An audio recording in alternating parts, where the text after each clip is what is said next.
What is up, my fellow Twebians? I am Logan, the Totally Epic Gamer, and today I'm bringing you the sniper build that you've all been waiting for.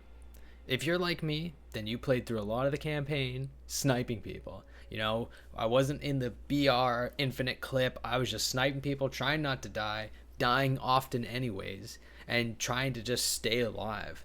And in this new meta of damage mitigation not working well and a lot of enemies killing you right off the bat, I was like, what better time to go back to my roots of what I did in the campaign and just use a sniper.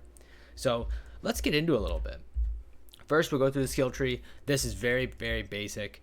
We're going for weapon damage, weapon life leech, armor piercing, obviously grabbing the extra sniper damage, extra crit damage, going into exposing for toxic, grabbing the vulnerability from that, and some max health. This max health one can actually go up here and grab the decay, or if you're looking for some more firepower damage, you can grab this right here for grand amplification. And I'll explain why that works in just a second.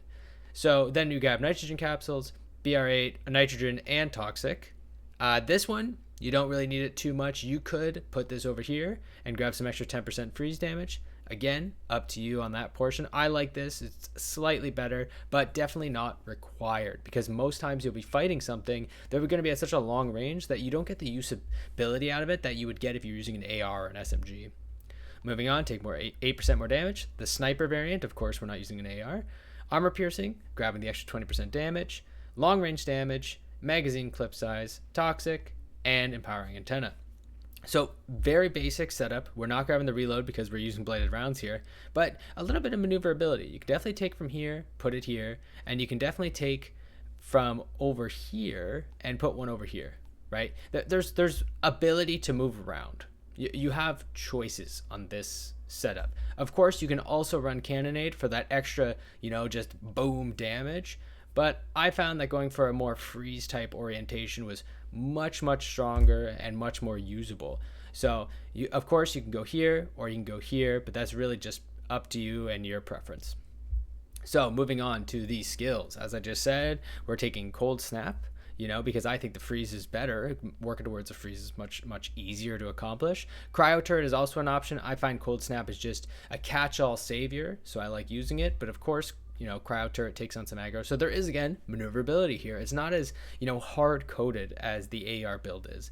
But you do need bladed rounds and you do need bladed turrets. So this is kind of your catch-all for whichever you like to choose. Maybe you have a lot of cryo turret mods and you want to use those. Maybe you have a lot of cold snap mods and you want to use those.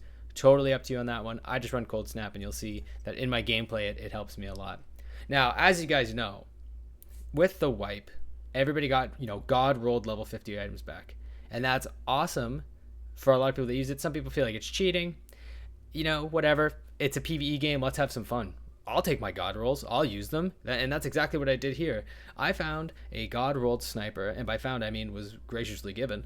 And you can see here why I'd be using it. 30% extra crit damage, long range damage, and a natural 8 clip size with a 250% multiplier. And you might think what, Logan, why are you using this? Well, 250% crit multiplier and anomaly enhancement is huge. If you remember, I said you can grab this for damage, but how? It's anomaly power. How is anomaly power going to give you damage? Well, when you look back here, anomaly enhancement, 30% firepower boost equal to your anomaly power. Statically, you'll get 44k based on your item level. Already, we're getting 12k firepower. And if you boost your anomaly power some more, or somebody boosts your anomaly power for you, your damage is going to go through the roof. Anomaly enhancement is actually a very strong secondary mod that just kind of flies under the radar, but it's already on Rarag's gaze, and I'm sure a lot of you probably got this as a god rolled item. And so I thought, you know what, might as well have some fun with it, and it's been excellent. Hitting 4.5 mil, close to 5 mil damage without using cannonade in the class tree here, and without touching grand amplification, is wild to me. You shouldn't be able to do both. We could take one from here and grab cannonade and grand amplification and hit outrageous numbers, but I went for a little more serious of a build. That's a build that is a lot better with a team, because you will be having a lot more trouble and dying more often. But diving a little bit deeper into the mods here, you can see I'm running Captain Hunter and Bloodlust. Very basic, bonus firepower, long range, skills life leech. Skills life leech is actually something that people, highly contest. I think you'll be adding a lot of toxic to people, and it's a kind of just a little bit good. You don't really need close range damage that much, If anything, I would say maybe grab some cooldown reduction, but it's honestly not clear. You don't need close range damage with this build. Your job is to stay very far away. Sometimes they're going to get up close. You do enough damage to generally dispatch that very quickly and go back to your long range damage. Here we can see Shatter, Crit Stack, and you see close range damage. That's just because that's already on it. It's my general setup of gear. Shatter just makes it so that when I freeze people and I freeze a boss, I can just down them in 3 shots, maybe sometimes 2 shots. If it's a captain and not a broodmother, it's a 1 shot. It's insane the damage you will do with this build. Here, Euthanizer, high velocity bullets. Sniper weapon damage increased by 10% is actually very strong. It's, same as Dum Dum bullets, just a very good overall 10% damage boost. Here we're taking Radical Therapy and Sharp Eye. Pretty self-explanatory there, just some extra damage. Critical Analysis, great for crit damage. And Trick Up the Sleeve. You might think, why aren't you taking Toxic Lead?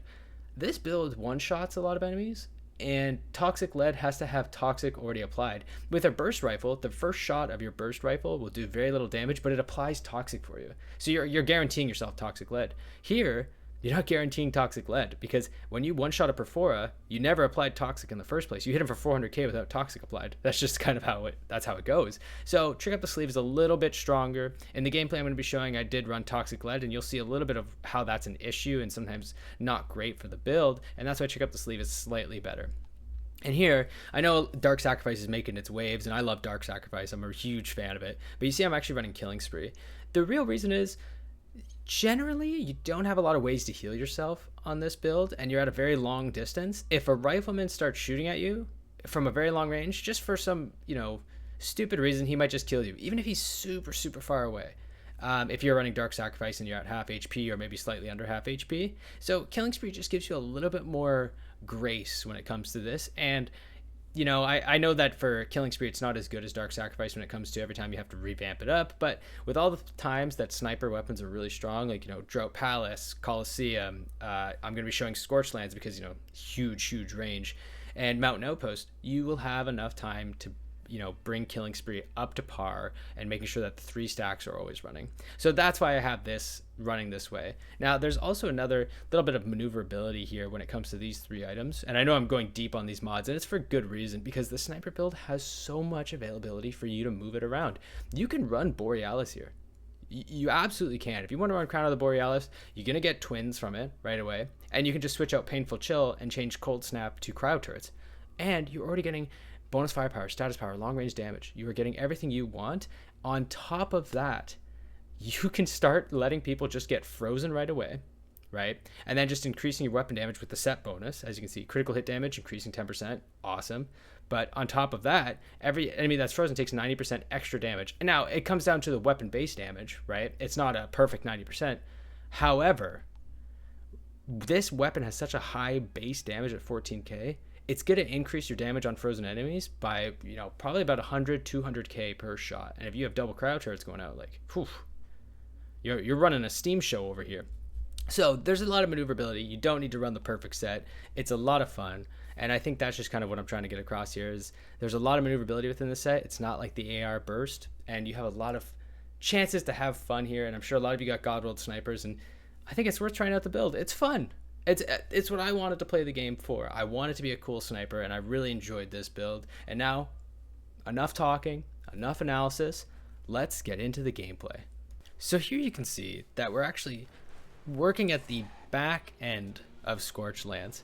This build is not the super fastest, but it is quite fast. And I didn't want to show everything from Scorched Lands. There's no need to watch 10 minutes of the same thing, but it's a pretty simple process, and I think it's best explained right here. So you can see that alpha even jumping in my face, as I kind of explained before. You don't need to worry about it too much. You still do a crap ton of damage, and you don't need to worry about them. But what you do need to worry about is making sure that you can use the greatest advantage you have, which is being able to shoot people from an unbelievable range and still do max damage. With the AR, you have a limit of about 80 meters, something like that. With the sniper rifle, I was shooting the crawlers from across the pond. It didn't even matter. It doesn't matter where they are. You just start shooting them. So it's in your most advantageous position to start shooting them at the farthest distance you can make. You can see here I'm killing a Scythan from across the whole pond, and I don't even care. The only thing I really care about are the things getting up in my business, and that's why you see me kind of like rotate to the fours there. But the point here is that it feels like you flipped the script. You know, it's like, oh yeah, these marksmen get to shoot you from across the map. That's not very fun. But now, when you get to shoot them from across the map, it's suddenly extremely fun. And you can see there, I'm even hitting the Alpha Perforas for 3.5 million damage. And Blighted Rounds is not going to drop. It's never going to drop. It's not going to be an issue.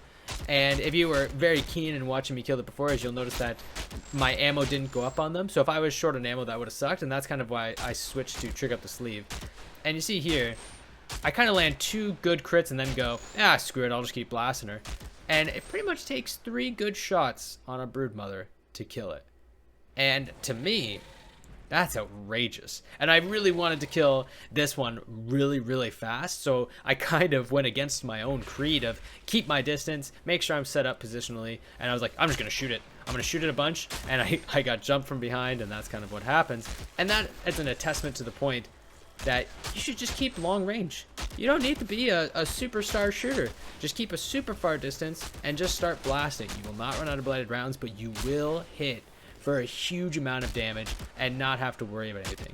And if you've got some friends who are cool with being your meaty frontline tanks, you are going to have a blast just shooting things from an extremely far distance. You'll still keep Blighted Rounds up. It won't even matter. And you just have a great time doing it from very far away. And you can see here, I even get a good freeze that gets broken too soon. That could have been a good 4.5 million damage. But, you know, it is what it is. And that's pretty much Scorched Lands. It was a very simple process. The sniper was really fun on it. And I feel like Scorched Lands really accentuates, since I can shoot, you know, like 500 meters across, how great snipers can be. So I hope you guys try this build out. It's really fun to try something new out and not always go with the burst AR attack. And it's just, it's exciting, and there's just something about it that I really enjoyed. But anyways, thanks for watching, guys. If you enjoyed it, hit the like. If you have other build ideas, put them in the comments. Let me know what you want.